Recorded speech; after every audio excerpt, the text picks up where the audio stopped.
আশেকে তুমি কেনে কান্দো বৈশা রাস্ত লওয়াই ওয়াই খাসা বাবার নাম জফিলে আল্লাহ ফাওয়া জওয়াই ওয়াই।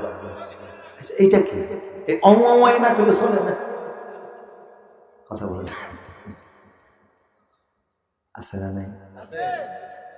এরকম জিকির করতে করতে মক্কায় গেছে, কাবা শরীফের বাসায় গিয়ে জিকির করতেছে। সৌদি পুলিশ কয় কি হয়েছে এমন করে কা? মনে করছে এদের হাঁপানির রোগ হয়েছে। কয় আরে গরিব মানুষ হজ করতে আসে, রোগের চিকিৎসা করে না। ডাক্তারকে বললো বুক সহিত করো। ডাক্তার কয় বুকে কোনো রোগ নাই। কয় এমন করছে কা? কয় ফিরিজ জিকির করছে। ডাক্তার কয় জেল দিলাম, রোগ দূর না হইলে বাংলাদেশে যাওয়ার সুযোগ নেই। আমার প্রিয় সতী, কুসংস্কার কুসংস্কার আরব দেশের লোকেরা কোনো ভালো ভালো কাজে রওনা দিলে তারা ফাঁকে উড়িয়ে দিত। ফাঁকে যদি ডান দিকে যাইতো তারা মনে করতো যাত্রাটা শুভ, ফাঁকে যদি বাম দিকে যাইতো মনে করতো যাত্রা অশুভ। আচ্ছা উনি কোন কাজে ফাঁকি উড়াইছে বা কোন দিকে যাবে এটা কি ফাঁকি জানেন? আপনারা ঢাকার গুলিস্তান ঠাড়ারি বাজার গেলে দেখবেন টিয়া ফাঁকি নিয়ে বসে আছে না নাই? আপনি সেখানে 10 টাকা দিলে একটা সিটি তারা তুলবে। আমি দেখছি একবার চেক করে, ওর ওখানে 1-150 সিটি দেখে, সব সিটির কথা এক। কথা বুঝেন না? সমস্ত সিটির মধ্যে লেখা আছে যে আপনার যাত্রাটা শুভ, যাওয়ার সময় এই দোয়া পড়বেন, ডান কাতে দিয়ে সামনে যাবেন, ইয়া মুকাদ্দাম বলে 3 বার শব্দ করবেন, আর গরিব গুনারে কিছু দান করবেন, আল্লাহ রসুলের নাম লবেন, জিকির আজগার করবেন, বিপদটা কাইটে যাবে। এসব সিটিতে একই কথা লেখা। বুঝেন না কথা? টিয়া পাখি তো জানে না কার ভাগ্য কি, যদি জানতো সে নিজে আবার খাঁচায় আটকায় কেন? আসলে ভবিষ্যৎ জানার কারো কোনো অধিকার সুযোগ। আরবের লোকেরা এইরকম তারা করতো। শুধু তাই নয়, আরবের লোকদের কুসংস্কার ছিল। মনে করেন আপনি ঘর থেকে বের হয়েছে, সামনে যাওয়ার পরে মনে হয়েছে আমি ছাতাটা তো রেখে আসছি, আরে মোবাইলটা তো ঘরে চার্জ দিয়ে রেখে আসছে, মোবাইল ছাড়া গেলে কি করে আমি যোগাযোগ করবো? গেছেন মোবাইলের জন্য, এখন আপনি ঘরের ভিতরে মোবাইল রেখে আসছেন, আবার গিয়ে ঘরে ঢুকলেন। ওরাও যদি মনে করতো ছাতা তো আনি নাই, তলোয়ারটা সাথে আনি নাই, তলোয়ারের জন্য আবার ঘরে প্রবেশ করার দরকার, দরজা দিয়ে ঢুকলেও করলাম, ঘরে সাল ভাঙ্গে ভিত্তি গিয়ে ঢুকতো। বুঝলেন না কি ভাঙতো? সাল ভেঙ্গে তারপরে তারা ভিতরে গিয়ে প্রবেশ করতো। এই ছিল তাদের কুসংস্কার।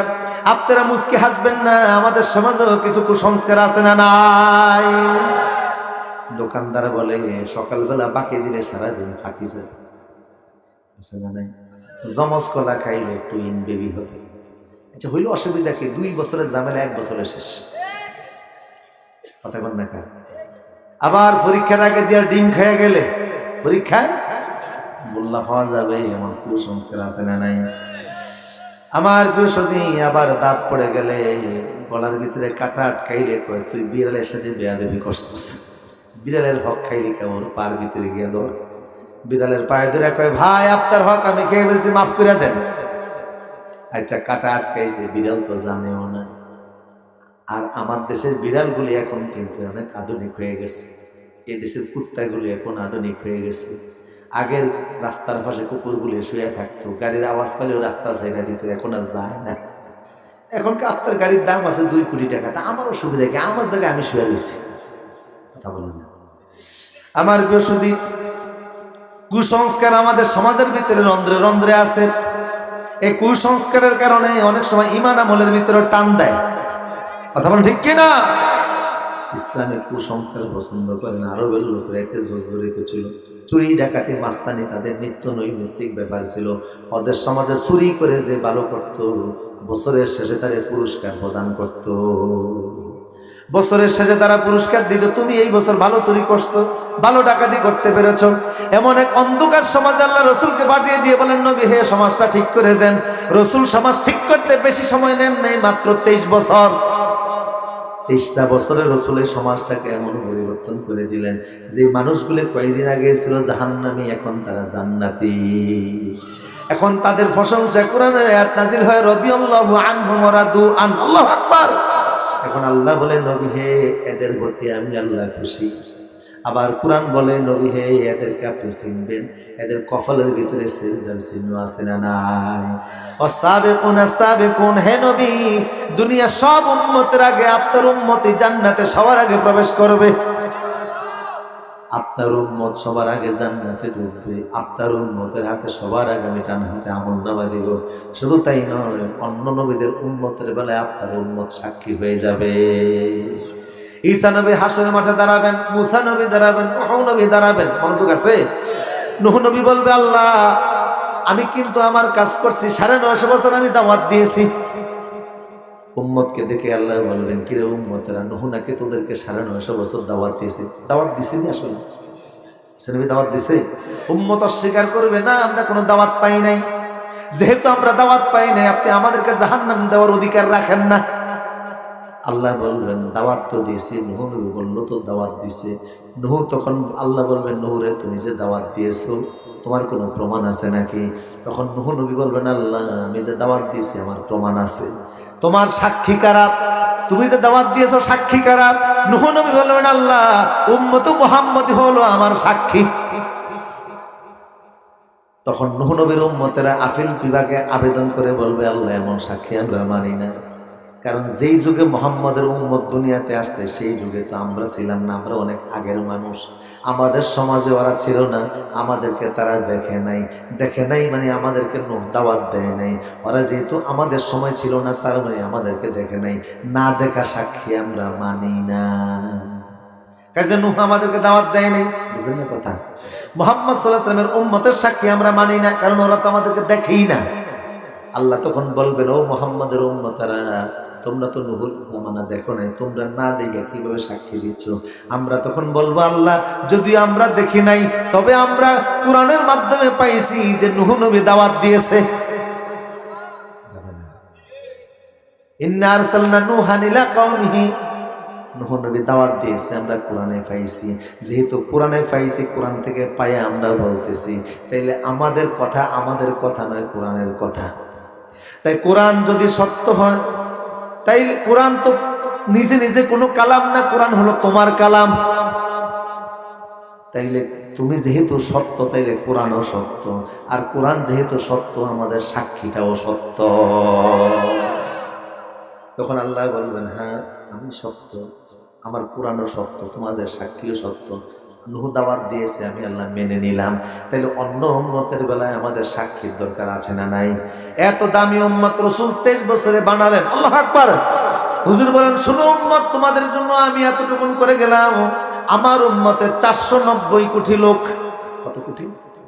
আমার উম্মতের 490 কোটি উম্মত কিয়ামতে বিনা আযাবে আল্লাহর জান্নাতে প্রবেশ করবে। আচ্ছা বলুন তো, সাহাবী হলেন 1,40,000, আর বিনা আযাবে ট্রানজিট ছাড়া, জাহান্নামে যাওয়া ছাড়া সরাসরি বেহেশতে ঢুকবে 490 কোটি। সংখ্যাটা কম না অনেক বেশি? ইচ্ছে করলে আপনারা নামটা ঢুকাইতে পারেন না, কথা বলেন না।